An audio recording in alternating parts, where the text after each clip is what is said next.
আজকের রেসিপি ভীষণই ইন্টারেস্টিং, কারণ আজকে আমিষ নিরামিষ দুটো একই সাথে বানাবো।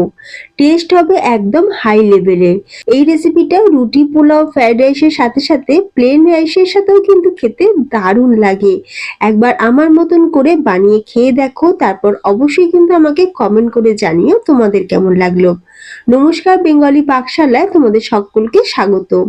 সবার প্রথমে এখানে আমি নিয়ে নিয়েছি পনির। এখানে মোটামুটি 500 গ্রাম পনির নিয়েছি। এখন পনিরটাকে এইরকম একটু কিউব করে কেটে নিই। আর পনিরের পিসগুলো আমি কিন্তু খুব বেশি ছোট করিনি, ঠিক এইরকম সাইজের পনিরটা রেখেছি। আর পনিরটা দেখো ভীষণই সফট। এখন পনিরের মধ্যে আমরা লবণ আর 1 চামচ গোলমরিচের গুঁড়ো খুব ভালো করে পনিরের গায়েতে মাখিয়ে নেব। খুব ভালো করে পনিরটাকে এইভাবে একটুখানি লবণ আর গোলমরিচ দিয়ে কিছুক্ষণ মাখিয়ে রাখতে হবে। এখানে আমি নিয়ে নিয়েছি চিংড়ি মাছ। চিংড়ি মাছ নিয়েছি এখানে 300 গ্রাম। তো চিংড়ি মাছের সাইজটা তোমরা দেখে নিশ্চয়ই বুঝতেই পারছো যে খুব বেশি বড় সাইজের চিংড়ি নিইনি, এইরকম মিডিয়াম সাইজের চিংড়ি নিয়েছি। চিংড়ি মাছটাকে ভালো করে বেছে ধুয়ে জল ঝরিয়ে রেখেছিলাম। তারপর মাছের মধ্যে লবণ আর গোলমরিচের গুঁড়ো মাখিয়ে এটাকেও আমি সাইড করে রেখে দিলাম।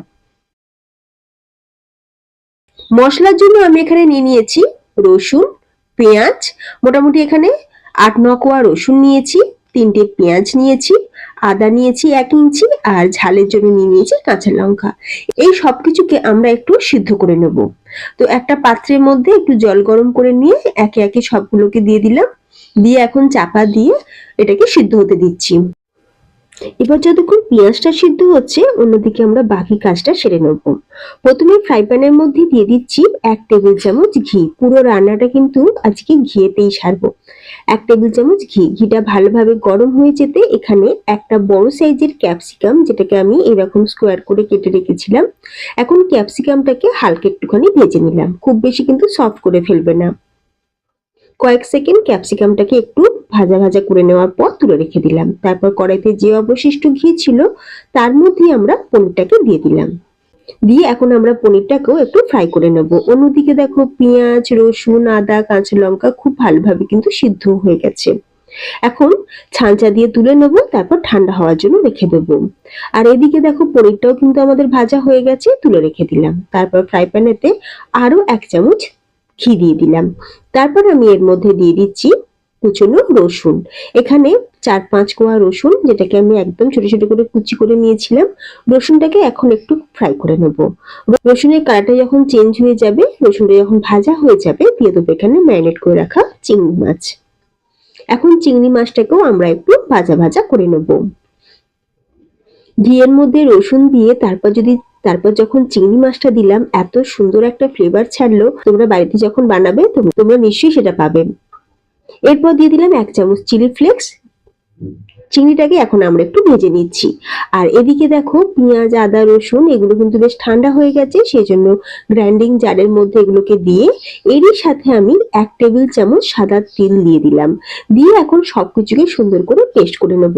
তিলের পরিবর্তে তোমরা কিন্তু যে কোনো বাদামও দিতে পারো, যেমন কাজু বাদাম হোক বা কাঠবাদাম হোক, যে কোনো একটা বাদাম তোমরা দিতে পারো।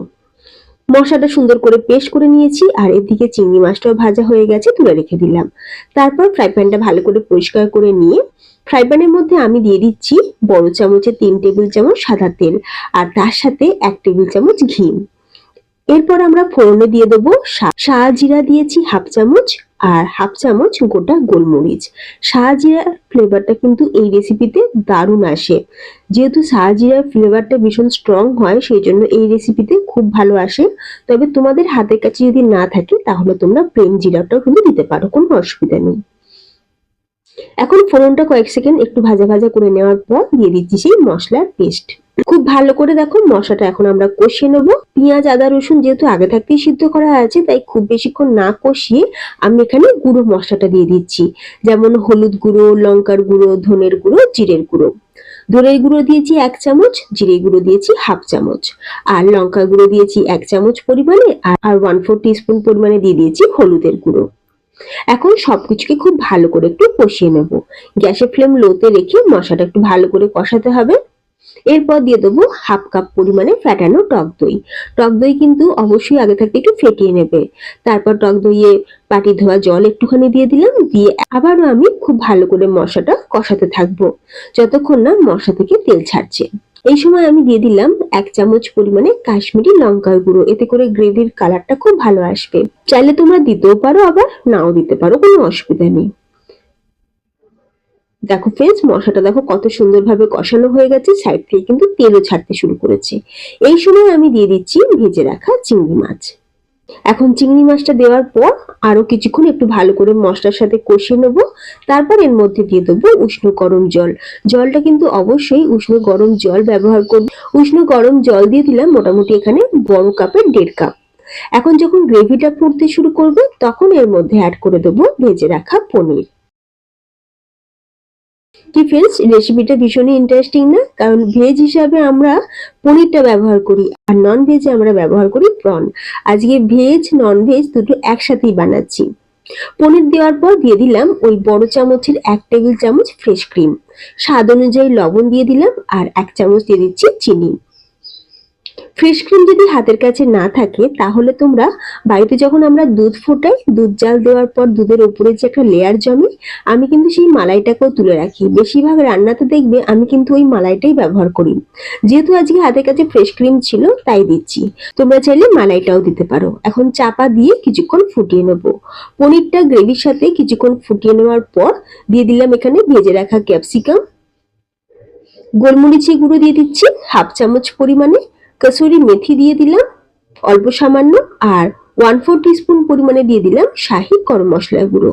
সবকিছু দিয়ে আবারও আমি চাপা দিয়ে 2 মিনিটের জন্য ফুটিয়ে নিয়েছি। তৈরি আমাদের প্রন পনির ঘি মশলা কারি। আজকে রেসিপিটা কেমন লাগলো কমেন্ট করে জানাতে কিন্তু ভুলো।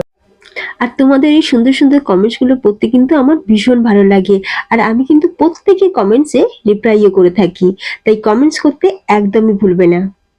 রেসিপিটা ভাত, রুটি, পরোটা, পোলাও, ফ্রাইড রাইস সবকিছুর সাথে খেতে কিন্তু দুর্দান্ত লাগবে। একবার আমার মতন করে প্রন পনির ঘি মশলা কারি বানিয়ে দেখো, পরিবারের সকলে কিন্তু আঙুল চেটে খেতে বাধ্য হবে, আর বারবার এই রেসিপিটি কিন্তু অর্ডার আসবে তোমার কাছে। রেসিপিটা ভালো লাগলে আত্মীয় স্বজন বন্ধুদের মধ্যে শেয়ার করে দিও, আর চ্যানেলটা এখনো না সাবস্ক্রাইব করা থাকলে প্লিজ চ্যানেলটি সাবস্ক্রাইব করে পাশে থেকো। তাহলে ভিডিওটা এখানেই শেষ করলাম, ধন্যবাদ।